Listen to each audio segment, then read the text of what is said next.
Okay, is everybody in?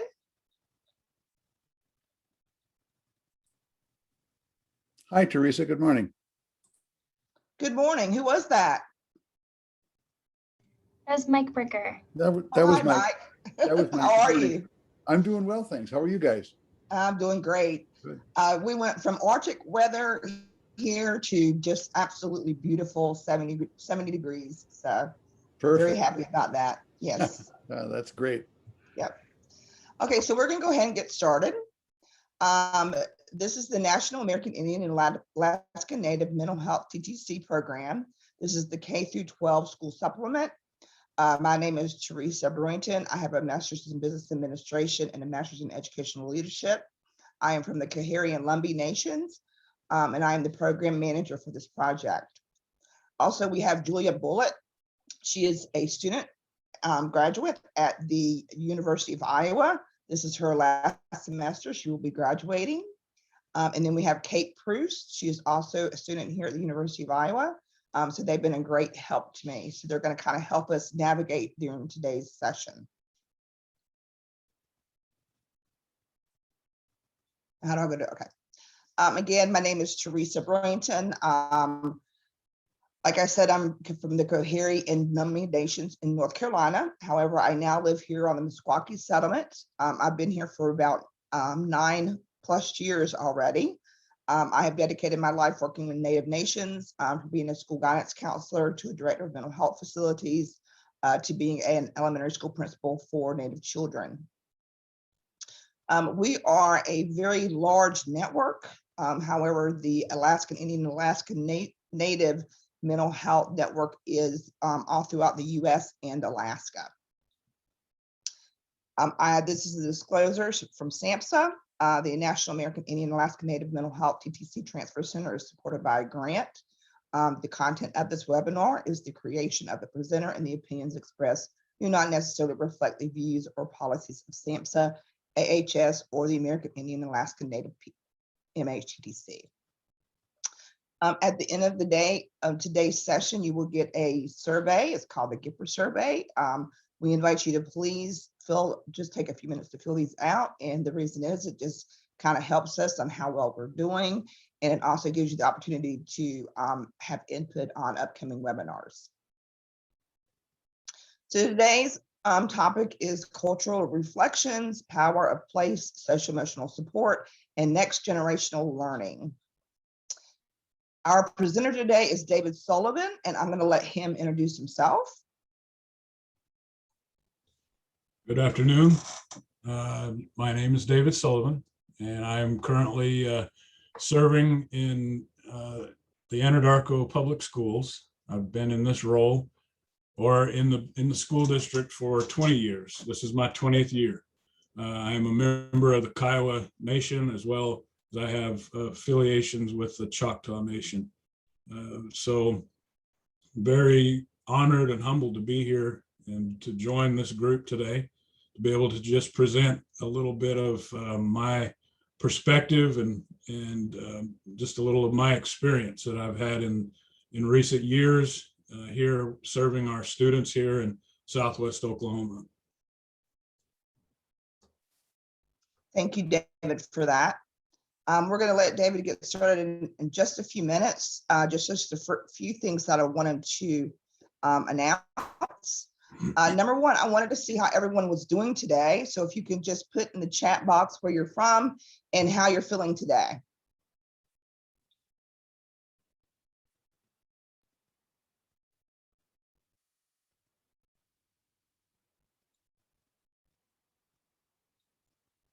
And I'll just give you a few minutes to do that.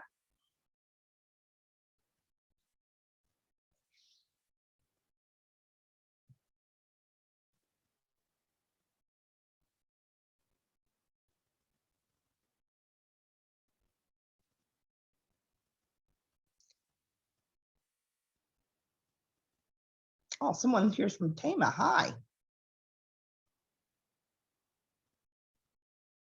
Good. Glad to see everybody's doing well, and welcome to today's session. I do have, if you'll look it up in the chat at the very top. Kate, did you put that in the chat already? I was gonna put it in right now so it doesn't get lost. We had a very good conversation yesterday. We had Larry come on yesterday, and not yesterday, excuse me, on our last session. We had some really good discussions, open discussions that were necessary discussions, and I wanted to kind of build on that. So we have a little survey for you. It's just a 3-question survey, and I invite you to answer that for us, please. In addition, we are no longer going to be speaking specifically about COVID. Like I said before, I'm kind of COVID out. There's a lot more that I want to discuss, and I think there's just a lot more things that we need to share ideas with each other with going forward. So it also asks if you have any ideas or anything that you want, any topics in mind that you want to have in these sessions, to please let us know. So it just takes just a few minutes. Like I said, it's 3 quick questions. So if you would just take a minute to do that, that would be awesome. While you're doing that, I have to say that we are recording today's session, so please be mindful of that. We will be putting this on our website and on our YouTube page. Do we have any other consultants or advisors on here today? Julie, if you could help me look.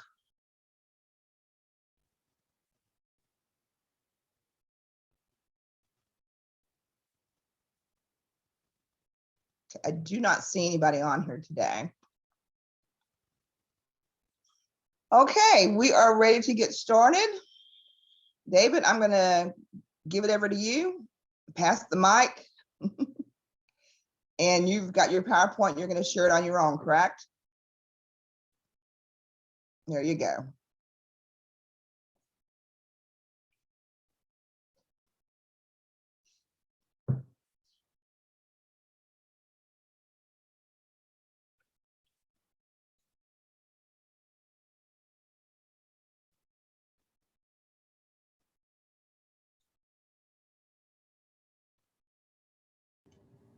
Your camera and your microphone are muted, David, if you can't see those. Yes, there you go. As I start out, I want to again say thank you to Teresa and everyone at the Native Center for Behavioral Health, and just for allowing me to have this time to just share with you just a little bit of my experiences. And I really am hoping that we can have a good discussion as well, not just to where it's something that I'm presenting. And I'll probably, as I'm sharing this and going over the actual over the slides, I'll keep my camera off for right now. There are times that I've experienced in recent days of being on our Zoom sessions where, for some reason, I don't know if it's bandwidth or if it's something going on here within our area, I start to have issues with the speed level and the communication. So I'll keep it on there for now, and then I'll just switch it back on. But one of the things as I go, I wanted to make sure that first off, before I go into a whole lot of the information that I'd like to share with you today, I just wanted to give you just a little bit more background about me and where I come from in terms of the why I chose to bring this information to you today. As I said earlier, I've been with the public school system here for 20 years as a staff member. Prior to that, I attended this school. And so I have a unique perspective that not very few people have that work for the district. There are quite a few here, but it's just different being able to go through the system. And then now I'm working in that structure. So that's where, in terms of my experiences, that's what I wanted to share with you.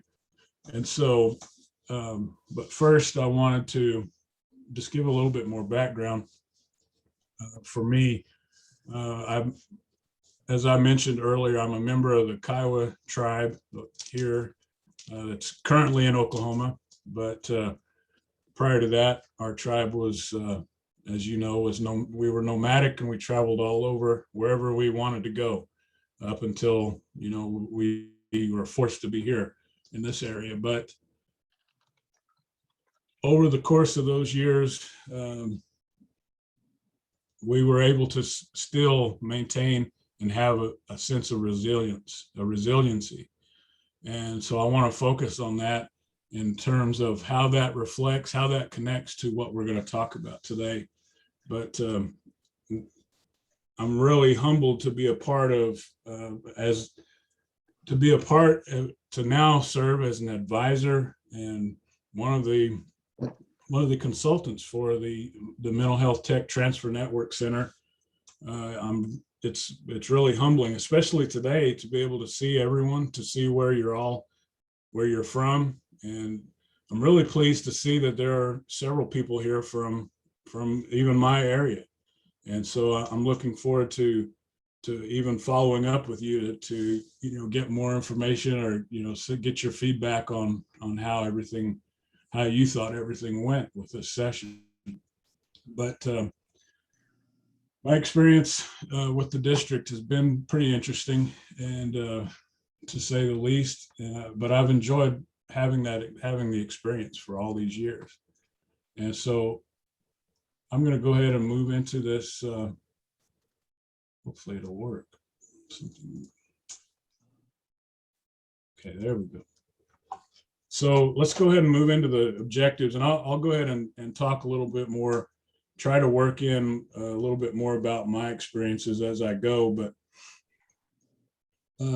one of the primary objectives, I've looked at 3 of them.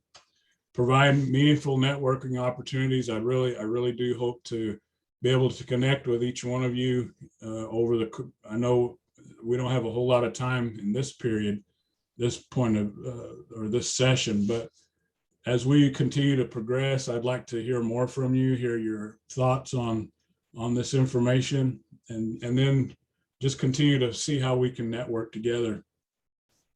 And then I also want to try to draw connections between the power of culture and what my perspective of what I've drawn towards upstream SEL supports, and how I look at place-based education, and how I believe that it has helped our students up to this point, and how I think it could really transform the experience of our students if we can move into the 3rd objective, to where we can see the power of student agency and next-gen learning. First, what I want to do, though, is, in a normal presentation, we're usually somewhere. If we're going to a conference, we're in the ancestral lands of someplace, and every one of us now, we're all in our home ancestral lands, or in a place where you've been moved or relocated. For me, as I mentioned earlier, as I talked to you, that the Kiowa people, this is not our ancestral lands. These are the ancestral lands of the Wichita people. So I want to acknowledge that's where I'm coming from, that's where I'm speaking from. And I appreciate the Wichita people, and I appreciate all of our people and all of the ancestral lands that you are joining us from today. And I also appreciate this time to where I'm able to speak and just share, and also the contributions that not only my generation, my earlier people, my ancestors, the contributions that they gave to allow me to be here today, but for every one of you, I appreciate all of their contributions and the sacrifices that they gave, so that we could be here and be blessed enough to join and discuss all of the issues that we're talking about today. I hear everyone, and I heard that, Teresa and Kevin, I definitely understand your frustration of and just not necessarily wanting to continue talking about COVID. And so I'm definitely going to try and maybe take us from that to a certain degree, and we'll talk about some things, some positive things that we can look to and start to strive towards. And then just acknowledge the earlier generations and then that connection to our students, and then the power of those connections and how those lead to their success and in their learning, leadership, and their life. So to me, I'll talk about this a little bit more, but this is just a real quick overview of what PBE is. I know there may be some of you that are very familiar with this. You may be able to give more details than I could, but then there are some that may not have ever heard of what place-based education is about. And so basically, within this process, the students are given a local and a global competence. And I really want to focus on that idea of competency. It's an idea, or it's a concept that it's not always really, it's not completely focused on within the structure of our current model of education. And in my mind, I feel that that is a very big component. That's a very big piece in terms of why our students, especially our Native American students, have issues, and to where we have to, where we need the social emotional learning supports as much as we do. And we need so many other supports for attendance and for behavior and all of those elements. So, but when you have this structure of the power of place, the place-based education model, where it's touched on a daily basis, it is my belief that it will definitely reduce a lot of the needs. It won't completely eliminate. We'll definitely still need to have those supports for social emotional learning. We'll definitely need to have all those supports, but I believe that when that structure where the students, where they spend the majority of their time in the general education classroom, when they are able to utilize those methods, they or have those elements within their daily educational system, they're able to understand and their needs are met on a greater basis. So as you can see, really it's focusing on learning is real and meaningful, organic and visceral. The priority is on engagement and authenticity, and really focusing on how to get the students connected to the world. A lot of our current educational system is designed and it's implemented in an abstract way, whereas this is gearing us more towards really connecting us with our community. So the goals, as you can see, impacting our communities and increase student and teacher engagement, boost academic outcomes. This is as I don't know if you noticed, but a lot of this is not my content. I utilize this content from several resources, but my perspective on this is that not only do we have these three goals, but I believe the other goal for us is to boost our resiliency and lessen our need for social and emotional supports. And I'll talk more about that later. So when you have this in place and you get powerful personalized learning models in place, you're going to see highly functioning democracy of informed, engaged citizens. And I really focus on that concept of democracy because that's something that's a very tribal concept. That's not a Western European concept.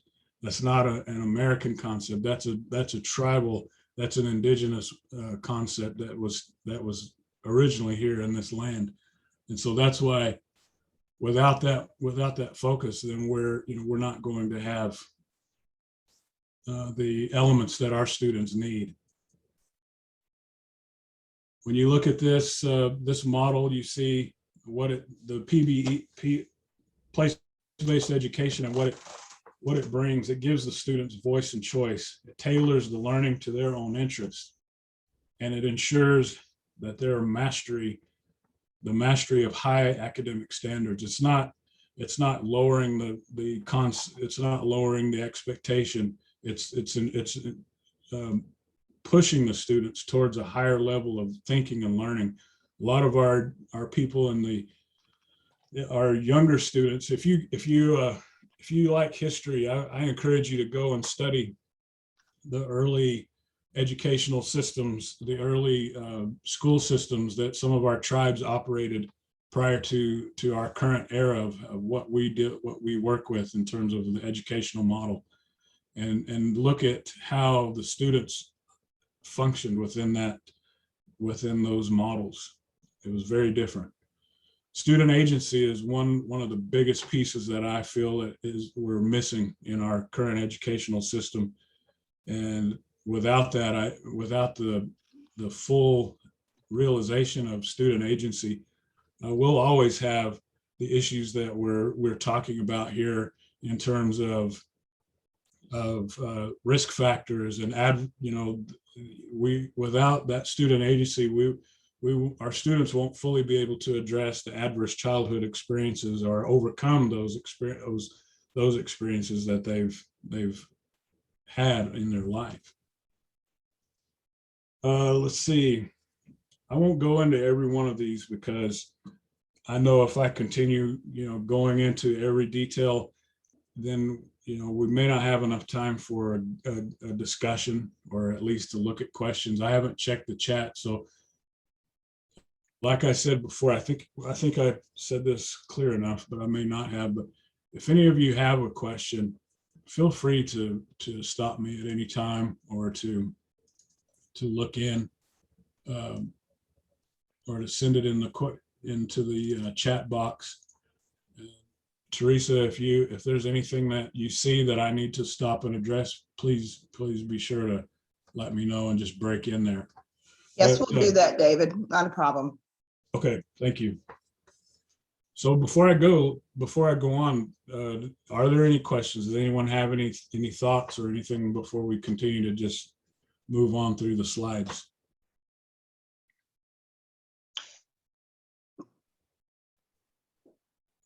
Okay, I will. Well, I'm going to continue go on. ahead and ask you then. Yeah, So are you guys using the PBE now in your area? we are just emerging in terms of that. What you see a lot of times, at one point we were moving further into this in terms of, it was really more or less what you call a pilot project. Mm-hmm. We were working on that in a few of our grade levels, but as things happen, change takes place, leadership changes. You have to just kind of go with those changes. So as I was mentioning earlier to you earlier, that when we tried to put this in place, there is a little resistance, because in order to do this, you have to do a little bit more research in terms of local context. The standards that we have to utilize through the state Department of Education, they're not fully designed for that. Well, that's what I was going to add. We have a curriculum that the Common Core curriculum that is required. One of our consultants has developed a curriculum with place-based education that aligns with the Common Core curriculum. That's great. Unfortunately, Oklahoma doesn't utilize the Common Core curriculum. Our state developed the Oklahoma academic standards. Those are currently being revised through various groups, but which I'm on one of those for the math standards. So my hope is that we can get some of these elements included in that process, but we will see how that goes. So, all right. Well, thank you for that. I appreciate that, because not every state has their own standards. There are quite a few states that are utilizing Common Core standards. So that's good to know. I haven't had a chance to look at those curriculum elements, but I'd like to look at those at some point. So Yep. as you can see, one of the things I'd like to point out on this, I know you may have already read it, but social and emotional learning is a priority, can be a priority, and that's something that you really need to. It's especially in this time, we really, we're at a time where we can really, my hope is that we can really make some major changes and that they'll stay within our educational structure, and that we'll have more SEL components within our, not only our educational system, but the way that they operate within our community, within our organizations, and how all those community groups work together within the school. Let's see. There we go. As I continue on, students, they're really challenged through a lot of these areas, so ecological, political, economic, and social lenses. One of the things that I like to see that I'm within this process, students are taught to think in terms of a systems thinking rather than compartmental thinking. And that's the biggest challenge, I think, is the basic system or basic design thinking behind place-based education and what we currently utilize within our educational model. For instance, the way that we divide up our subjects, whereas they're not fully understood and utilized in the real world in that divided up process. But that's how our students are told that's how learning is dissected and utilized in a different way. And so I think because of that, because our students have where they're told or they're taught in a different way, then it's hard for them to take that and move from that perspective into the real world. And I can tell you from my experience, I just going through the school district, it was very difficult for me to understand the reasoning for mathematics, the reasoning for everything, and why it was all divided up. And students I always hear it, I still hear it to this day. Why do we have to do this? Why, one of the good things of my job, if the young lady that's usually here, if she say, for instance, we have a few students that miss the bus. Well, one of our services we provide, we'll go pick up those students if they need to get a ride to school. Just for whatever reason, some things happen. And so I had a chance to go pick up a couple of young ladies the other day, and I was just asking them questions, and I asked them, well, I said, which school do you go to? And the youngest one told me which school she went to. And then we went to that school. Well, I asked her, I said, do you go to East Elementary? She said, yes. And then when we got there, she stopped and she looked around, and her older sister said, go on in. She said, this isn't my school. And so we realized she didn't realize what the name of her school was, but she also, as they were sharing, neither one of them really liked school. And I was asking them, I was trying to get them to give me a little bit more detail on why, which I kind of understood. I know why, but I just wanted to hear their perspective. And it just makes me, I really definitely want to see this increased in our school, in all schools, especially schools that serve our Native American students, because we definitely need it. I feel strongly about it, and I know others are as well. So I'm just real quick, I want to go into what this will look like for us in terms of, I could go next gen learning. That's a whole different concept in itself, and I won't go into a whole lot of, in very, very detail, but it really talks about what I was just touching on about systems orientation, and really focusing on the needs of the learner, and really focusing on their overall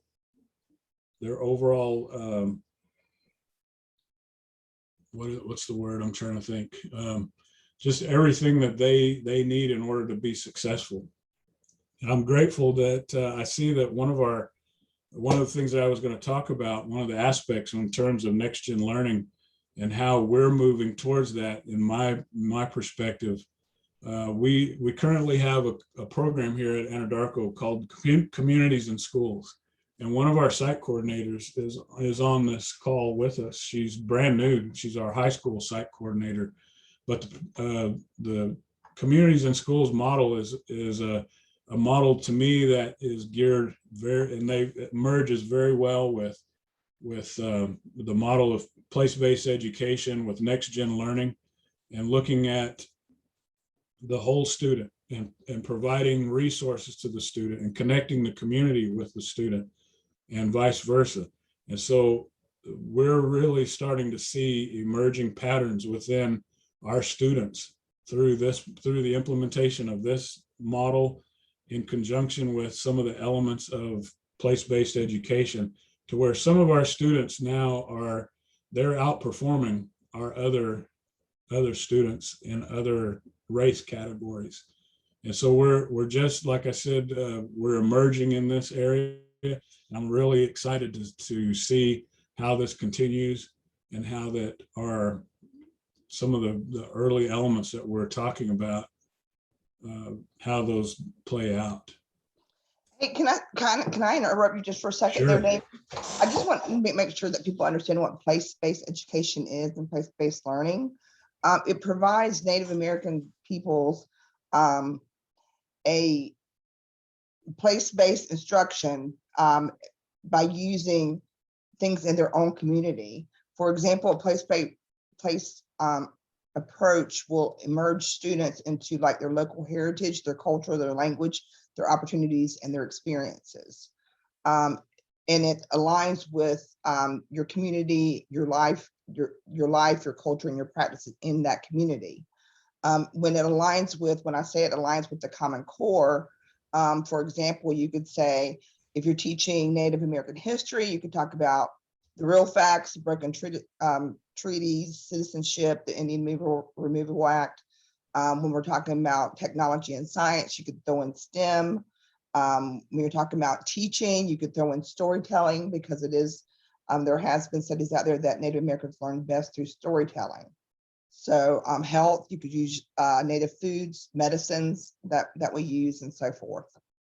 So I just want to make sure that they understood what exactly it was meant by place-based education. Thank you. That's actually, you just touched on this next slide, actually. If you Oh, look at sorry. it, that's okay. If you look at it, you'll see the student there, and you see the local perspective going out in concentric circles all the way out to the classroom, schools, communities, regions, and the world.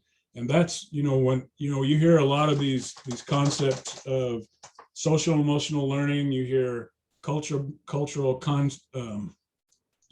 relevancy, culture-based curriculum, you hear all of these elements, but there's always a focus just primarily on our students or our own culture. But what I see as a very key thing for our students to learn is they understand that local context. They understand the local stories. They hear the stories from the elders. And that's one of the things that we try to do as much as we can. We haven't been able to do it as much this year, but in the past, and as we get past all of this, we will continue to do that, where we bring our elders in and have them sit with our students. We still have been able to do some through virtual means, but it's still not the same to me. It's not the same as being able to sit there and they can see this elder and be able to understand and listen to the stories. For instance, here we have elders that have come in and told stories about our community from years past, and stories about the Tonkawa Hills massacre that took place here in Anadarko years ago, and what that all entailed. And so when we start having more of those elements in place, because, for me, I take for granted what I know. I really do. When you really get in there and you begin to look at what all of our students, some of their life experiences, and what they were not allowed to learn what's missing out of their mindset, then you really need to, you come to the understanding that this is what it's a vital thing that we need. We definitely need to have that. But because as they have that, as we have that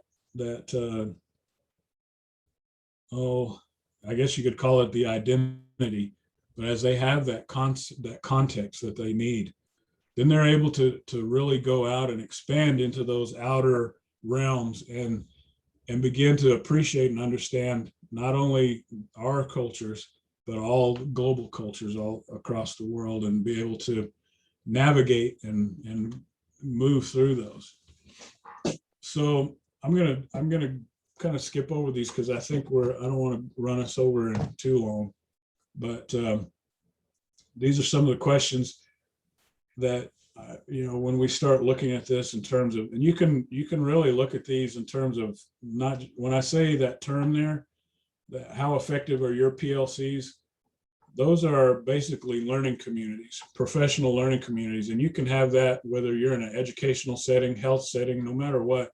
So how, what is that like? What does that look like for your staff members as you're looking into, whether it's the context of a school district or a tribal organization or a health organization? What does that look like in terms of how effective are those learning communities in creating that sense of community, and how that reflects into how you provide services to your constituents? How does that work for you? And those are things that I really try to get people to think about. And it's not always easy, because especially if you're, I think everyone here, because this is our focus, or I don't know who all is or is not a member of an indigenous nation here, but sometimes people, as you all know, people are not very open to, if they're not from an indigenous culture or an indigenous group, they're not very open to this at times. And that's some of the things that we run up against in our community.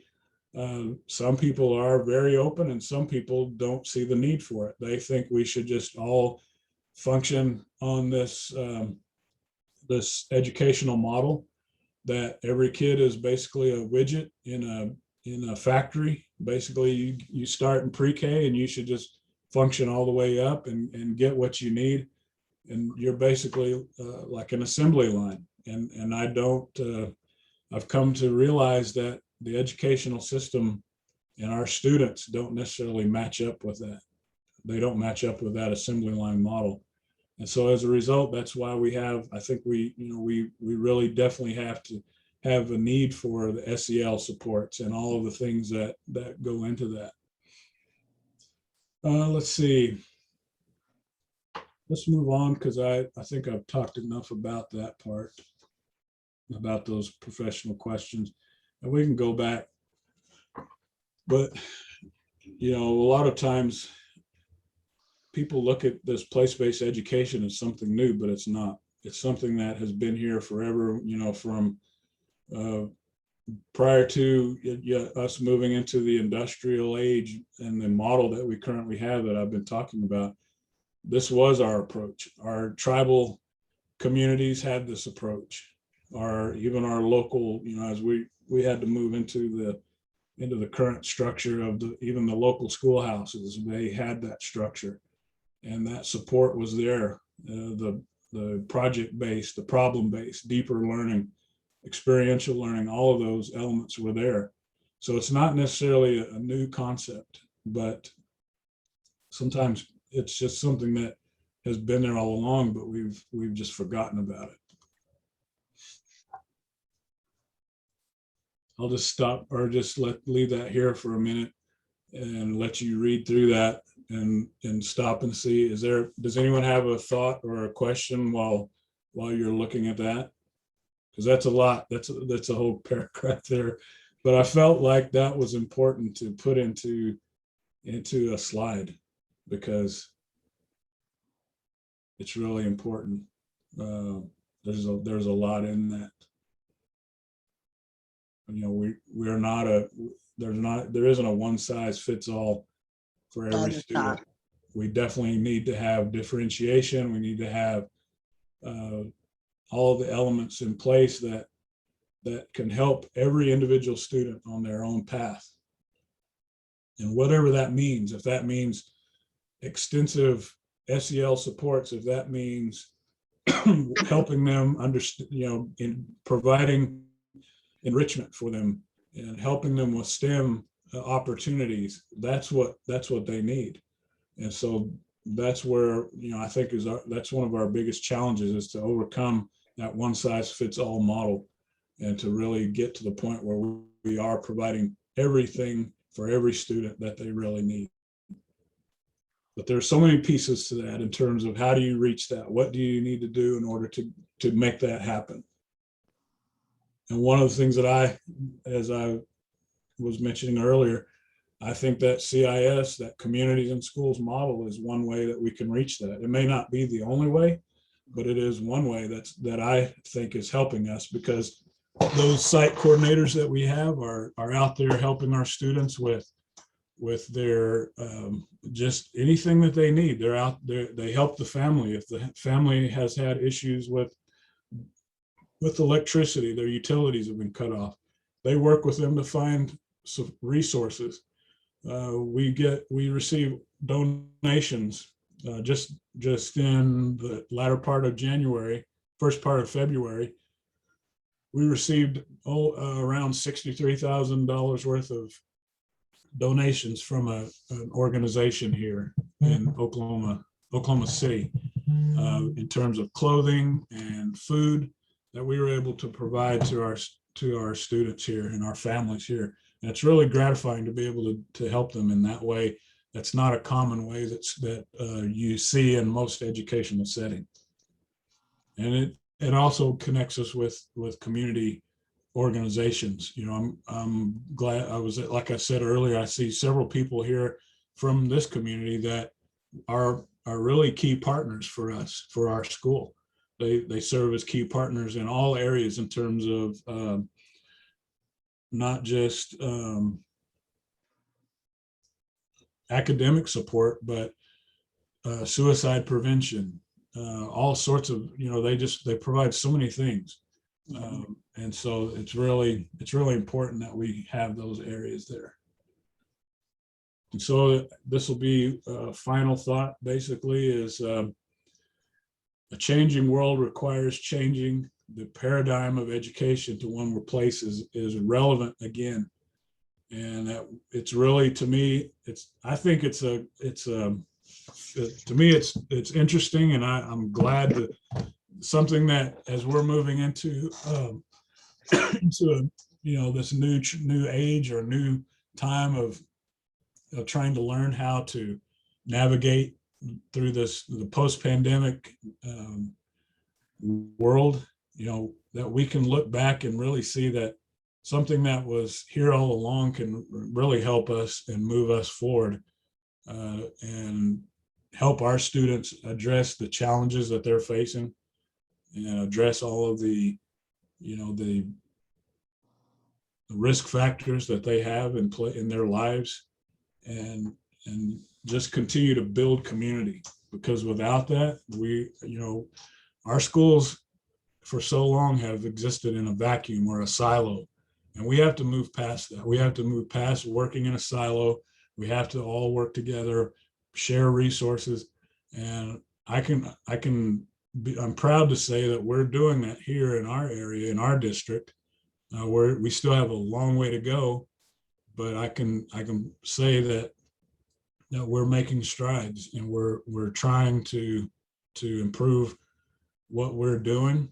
And as I said earlier, that's a constant battle, because you take ground or you make progress in one area, and then it kind of slides back in another area. So it's a constant juggling process of trying to make sure that everything is flowing, everything is progressing, so that our students are getting what they need.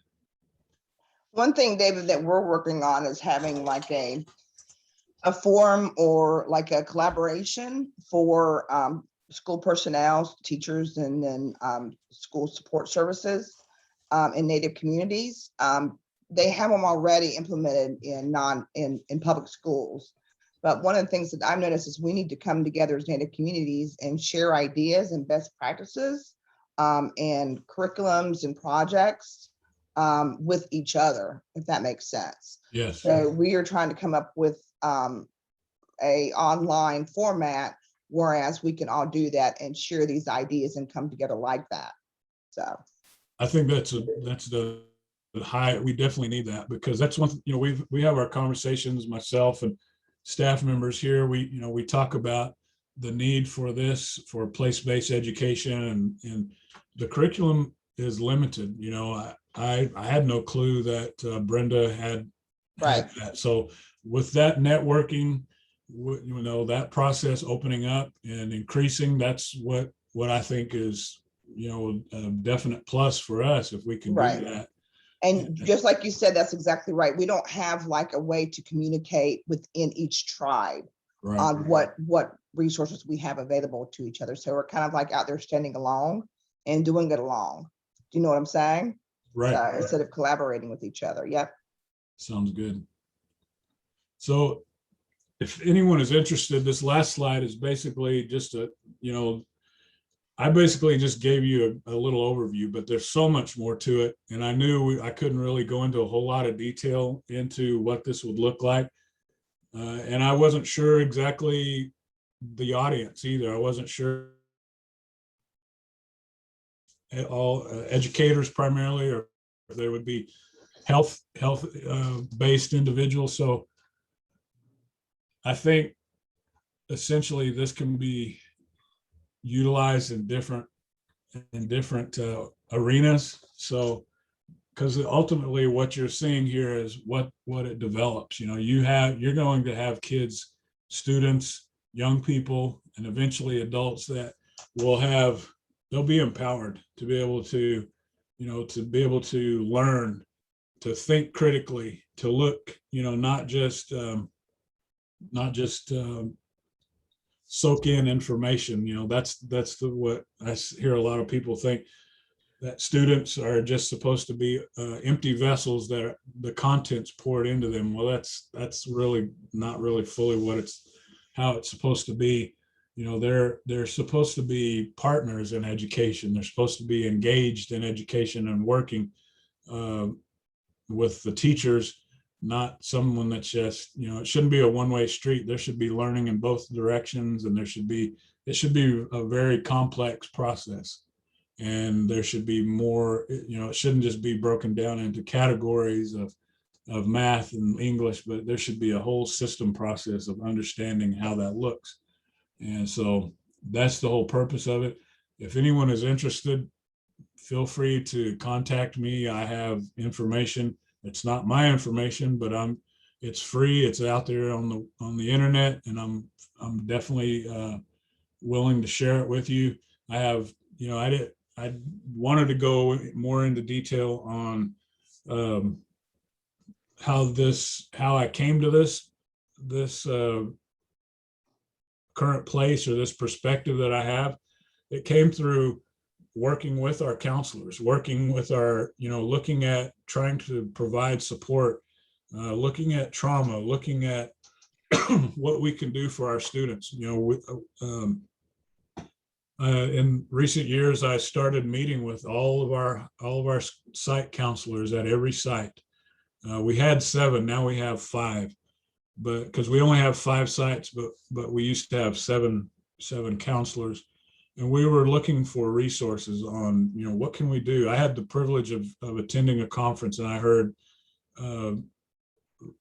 Dr. Daryl Tonemaugh, and I heard his presentation on trauma and epigenetic research, and it just got me moving. I have a lot of that research that I've started going into and looking at, but it's helped us to shape our district in trying to increase or modify the supports that we can provide to our students.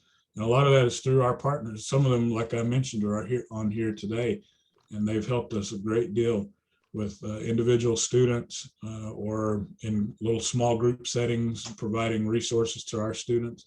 And but eventually, this is where, place-based education. This is to me, this is where I want us to go with in greater implementation in the coming years. It may take a long time. We may not see it until I have to retire, but at least we'll be moving forward with it and getting closer to that. Let's see.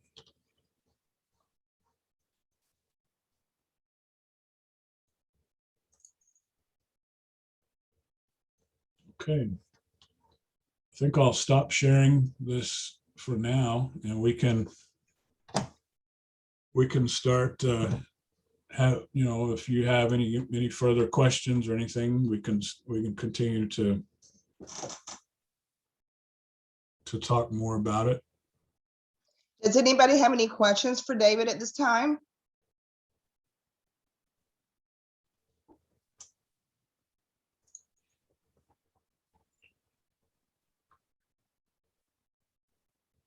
I think they're all asleep.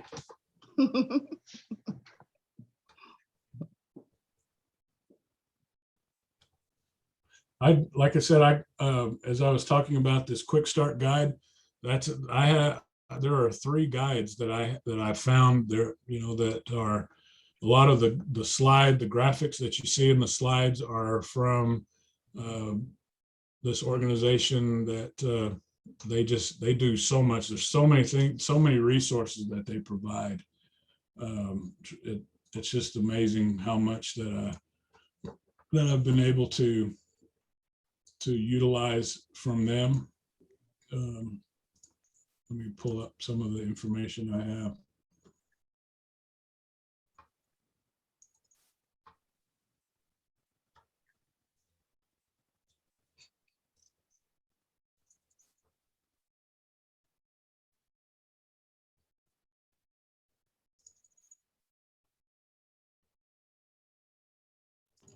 I'm seeing some comments in the chat that place-based education is a new concept for some people. Do you have any advice for like a good first step, just kind of getting your feet wet if you're not familiar? Sure. That's what I was pulling up right now. I'm going to share my screen again. And we will be putting more information about place-based education out as well very soon. Like I was saying before, one of our consultants actually has a curriculum specifically on place-based education. It is a great learning tool when you're working with Native Americans. It absolutely is. And what it is just taking your community resources to learn from. So not only are you taking your community, learning about your community, but you're taking that knowledge and going outside of that community. Definitely. But it's a very good, just, if I were an educator again today, I would be pushing this place-based education for Native peoples. Absolutely. Can you see? I think I'm sharing. Yes, it you right. got it. You can see the guide, and I think I don't know if it may be too large to put into the chat, but I can send that. Can you get the link out, or if you can just send it with us, we could send it to everybody after the session today. I can, Put it yes. in there. Okay, that'd be great. There are actually 2 other guidebooks as well. This is there's a teacher-based guidebook, and this is just a quick start guide. And they also provide infographic type things as well. Yep. And we Mm-hmm. could actually provide TA training on that. If there are schools interested in learning more about that, we have a consultant, like I said, that has written a curriculum that could go into a school via Zoom and teach about the place-based education. So. Yes, definitely. Yeah, David, if you could share that information with us, that would be wonderful. I will.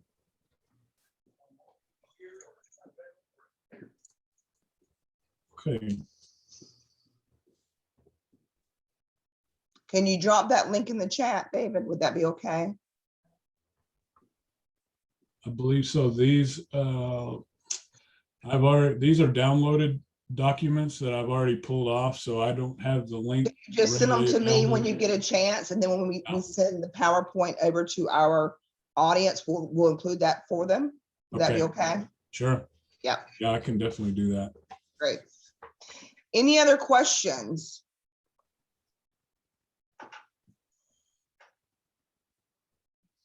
I don't think there's any cost to the program, not the one I'm speaking of anyway. So, Mm-mm. Yeah, it's something that there could be cost if you know, depends on what you would want to do with it, but you know, it can be implemented and with it's just a matter of changing your mindset, I think, mostly. yep. Because And it could be cost if you brought a trainer in, but our consultant would not charge, we pay for it, so. right. So do we have any other questions about today's session? Because if there isn't any other questions about today's session, I do have a couple of questions for everybody that's on here today. Anything anybody wants to add, want to comment on?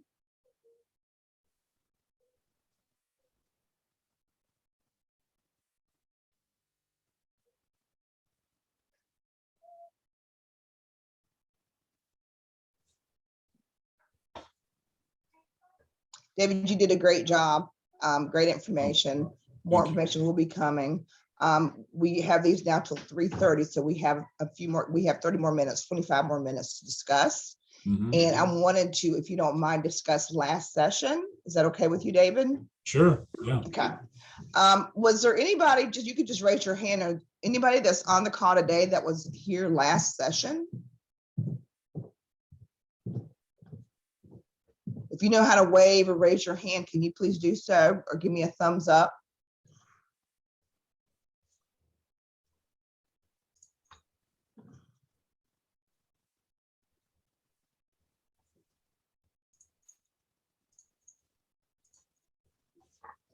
Anybody that was on last sessions that would like to discuss last session? I do want to bring one thing up. I thought it was a very good conversation, a very much needed response, or much needed conversation to have. One of the conversations was leading to working with non-natives working in Native communities. I've been receiving a lot of requests from school communities wanting me to go in and talk to them about how to work with Native communities. And then the other thing that was brought up is non-natives working in Native communities. And I think we had a very good discussion. I did get a call from one of our listeners, and she's been with us for a very long time. Catherine, are you on the call today? Yes, I am, Teresa. I'm putting you on the spot. Sorry about that. Catherine's been with us since the beginning, listening to our sessions. And I talked to her just briefly the other day. I didn't get to talk to her very long, but I did speak with her, and she talked about how, well, the conversation went, how she very much appreciated it. However, she didn't feel comfortable speaking up as a non-native. And I don't want anybody here not feeling comfortable speaking up, no matter what your color is, because that's what we are here for. Realistically, the truth be told, yes, we want to support natives and Native communities. Yes, we want to support, Native teachers and Native administrators, but I wholeheartedly support Native people in Native communities doing the right thing. So I appreciate everything that you do, Catherine. I just wanted to bring that out. So, and you've been on every one of our sessions, and I definitely appreciate that. Does anybody else have any other comments or any suggestions or anything about what we talked about last week?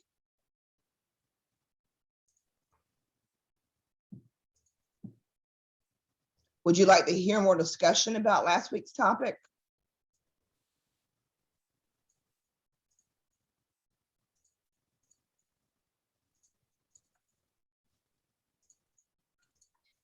Out of curiosity, was it recorded? Because I wasn't here, but I'd be interested in listening to the conversation. Yes, Sierra, it was recorded, and Larry was excellent speaker. We did get down and got into some very deep conversations that I think was very much needed. I just want to make sure that we were all comfortable. I don't want anybody thinking that they are unwanted when you're working with Native communities, and that was my fear. And when I talked with Catherine, you know, she didn't feel comfortable speaking up, even though she wanted to. And I don't want anybody thinking that they shouldn't speak up. So yes, you will be getting a copy of that. It'll be on our YouTube channel and on our on our website. So it was a very good conversation. I think it went very well.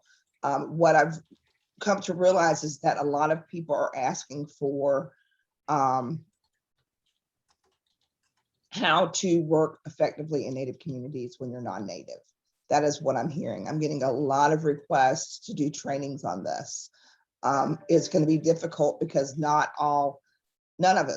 every Native community is the same. Every one of us is different. Every one of us have different beliefs, but there are things that can be done for you to establish better relationships with your parents, your teachers, your even your students.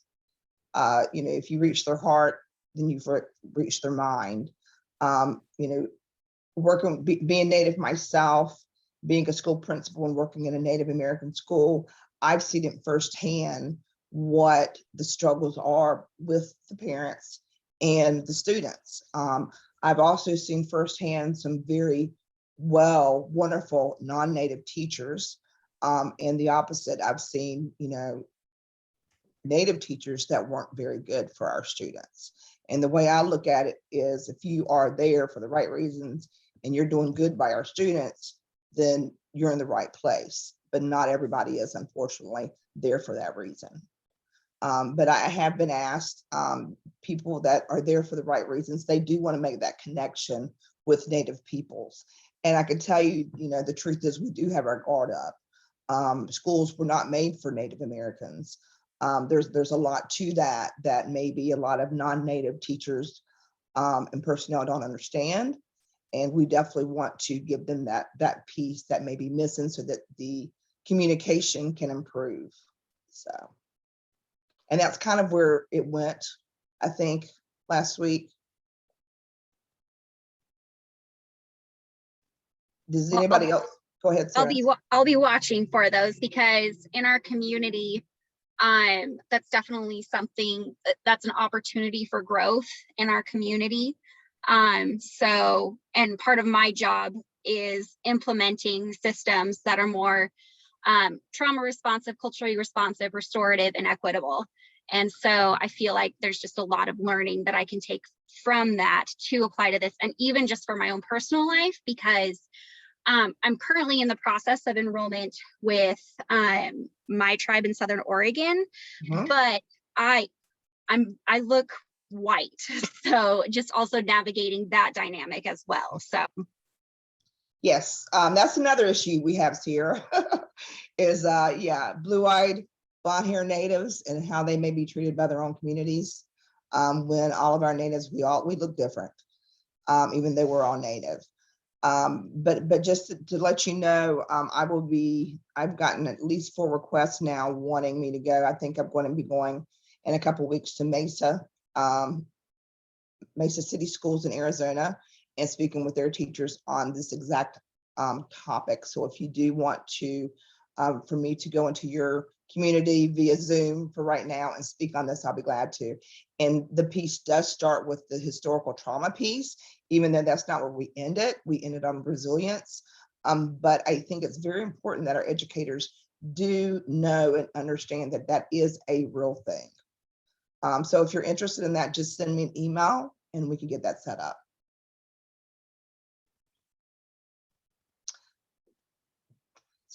Can you read what's in the chat there? I can't, Julia. Yeah, someone shared, when a Native educator is not available for whatever reason, the best way to support the youth and families is to welcome, encourage, and educate a non-Native educator. In some of our communities, the majority of educators aren't Native, so we have to find the best ways to support the kids in those schools too. Absolutely. It's from Rachel. Thank you, Rachel. And that is the reality. In a lot of Native communities, the majority of the teachers and administrators are non-Native.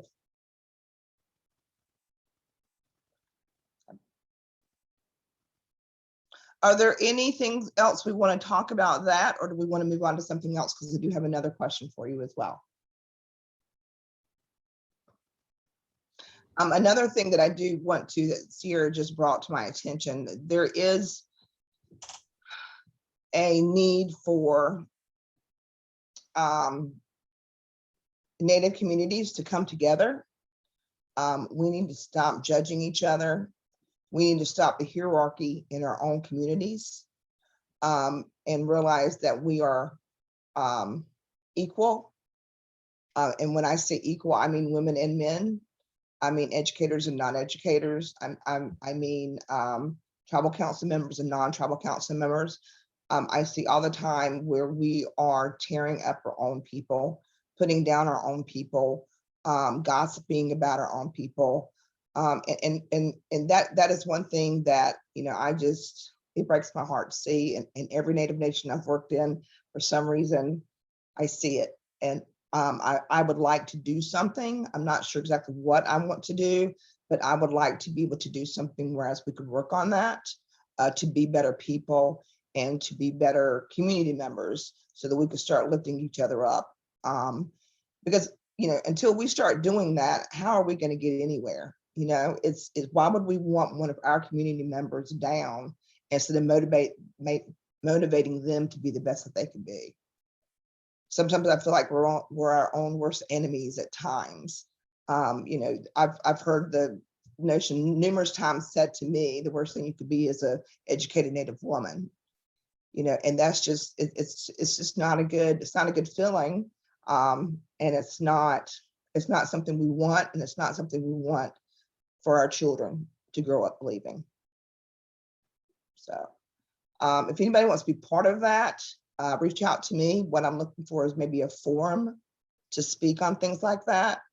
Another thing that I've noticed is the racism within Native communities from what you look like, because we do have some blonde hair or brown hair or blue-eyed Natives that I know are being bullied by other Natives.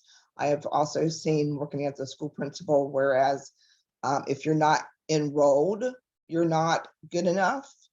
And can you imagine, you know, you're a Native American, but you're not enrolled, so you're not accepted by the non-Natives or the white man. You're not accepted by your own kind because you're not actually enrolled. So then who are you? And what that does on a child's psyche. So I definitely want to do something with that as well. I'm looking for a panel discussion. So if that interests you, please reach out to me and let me know. So David, I could already tell you want to be part of that as well. Yeah. Yeah. Yep. Don't forget the brown skin. Yep. Yep. The dark brown skin, the light brown skin, the blue eyes. Yep. Absolutely.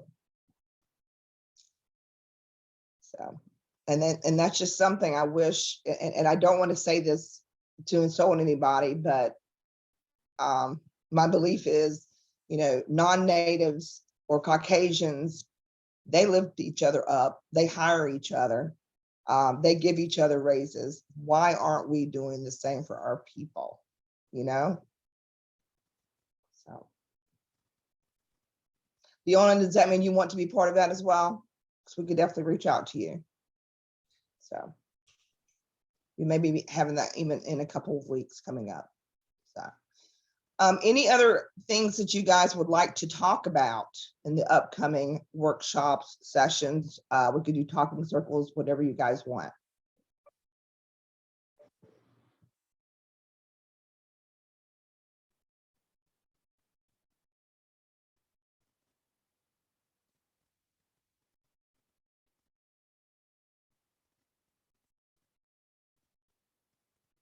Any topics that come to mind that you guys want to hear about?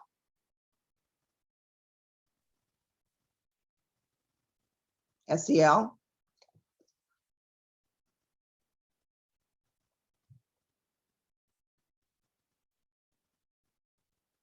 Okay. Catherine, could I ask you what you mean by believe of people with disabilities, future goals, where to work, live, and more? What that topic means? You can either put it in the chat or if you can unmute, that's just fine too. I come with a voice of disabilities, voice with mental health, and also disabilities and IDD, intellectual and developmental disabilities. And just to have a future, a hope of employment and life situations, where to live, those kind of things. It just seems like there is so much changing in that arena that I just want to keep it brought up, not to forget that there are some people that need extreme support to succeed in some situations, and others need a little support. But it's just, we're all interdependent and we all need different levels of support. Does that make sense? Yes. Yeah, like the wide spectrum of disability and how to meet students where they're at. Thanks for bringing that up.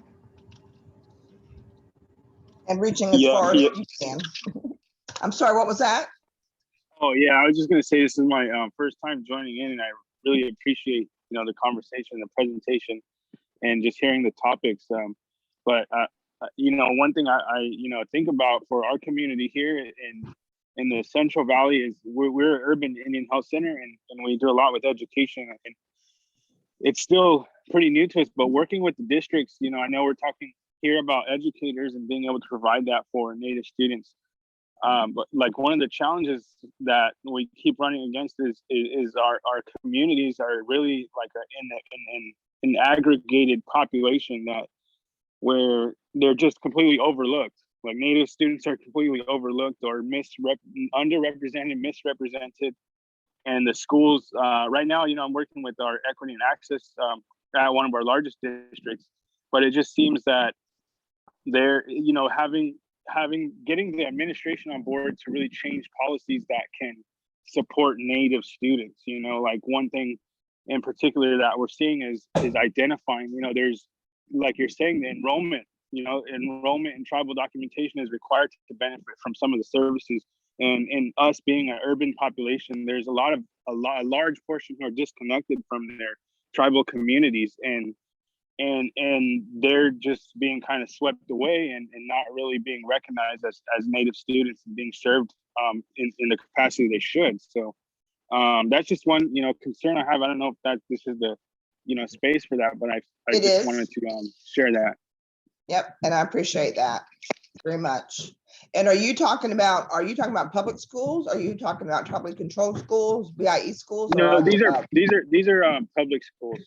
Okay. Here in California, yeah. Yeah, and are these public schools integrating any of the Native culture into the schools?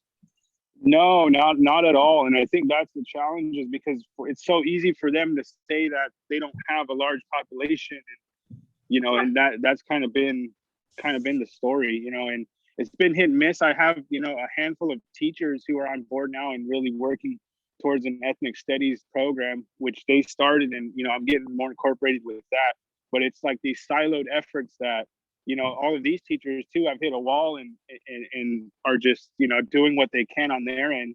But it's really about having that larger conversation to be at the table. And that's kind of, for me, I'm just, listening in to hear about ideas and hear what other people are doing, and hopefully bringing it back to our community and working and building on that. So. Yeah, I think you brought up a great topic, Ruben. I've worked with public schools that have not integrated any Native American culture into their school systems. And it is a necessity. If you are working with Native Americans, in order for them to be feel part and feel at home, you have to have some type of culture integrated into your programming. I've also seen schools that are doing very well at doing that. They even have like cultural teachers or cultural programming instructors. Even here, where I live, half of the native goes to the town school. Half of the natives here that are Meskwaki go to the Meskwaki school, because the town school has done a great job in integrating Native Americans into their curriculum, into their just everything. They have a club specifically for Native Americans. They have powwows, so the children are feeling more comfortable. They're fitting in. They feel like, yes, this is my safe space because of these efforts. But if you don't have these efforts, its statistics will show you, just like when someone goes to college and they leave their hometown where they have their family, their cultural, and then go off to college in a big city, they're doomed to fail because they don't have that type of support. So Ruben, keep pushing, and I'll be glad to help you in any way I can, but keep pushing for that. It's a need. Thank you. Thank you. Anybody else? We've got a few more minutes.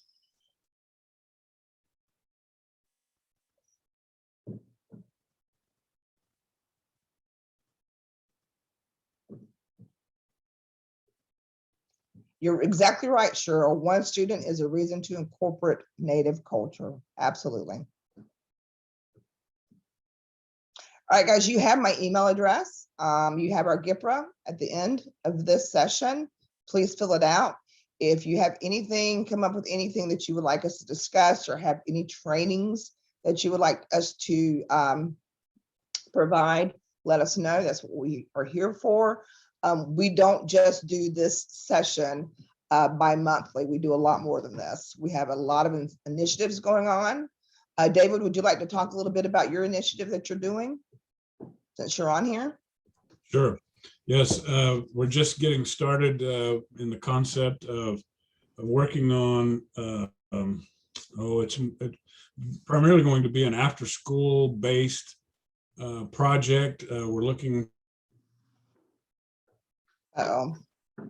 apps of some type, something that will engage students and help them with just various elements of storytelling, after school, reading a book, games, enrichment of any type. So, if any of, I don't know if any of you have any information or you have ideas, feel free to share with us and let us know, if there are some things that you'd like to see or some things that would be helpful to your students in your area, just let me know. Yeah, because we really want this to be for any tribal nation to adapt to. So if you have traditional games, please let us know, because that's what we really want to get back to, is like those traditional games that our ancestors played, or our parents or grandparents played. Also any type of storytelling, and then helping them make anything that is easy to make that we could show them. We're also putting in a character education piece into that, where they learn bravery, responsibility, wisdom, caring, sharing, things like that. So we're very excited about that. So, and then David is also part of a mental health curriculum that we are currently doing now that I am very excited about, and it's going to be specifically for American Indians and Alaska Natives. And then we are going to be doing a teaching curriculum for American Indians and Alaska Natives. So I am very excited about those projects. Plus much more coming out this year. So it's going to be great. All right, guys, we're at the top of the hour. I thank you for being here today. I hope you enjoyed it. We will be back on Friday. Julia, help me. The 26th, March 26th. Friday the 26th. Okay, 2:00 p.m. Central Time. Again, we are now on an hour and a half. Yep. So hope to see you there. Have a great Thursday. I hope you have beautiful weather where you're at, and we will see you next time. Okay, guys? Thank you. Thank you. Thank you, David. I appreciate that.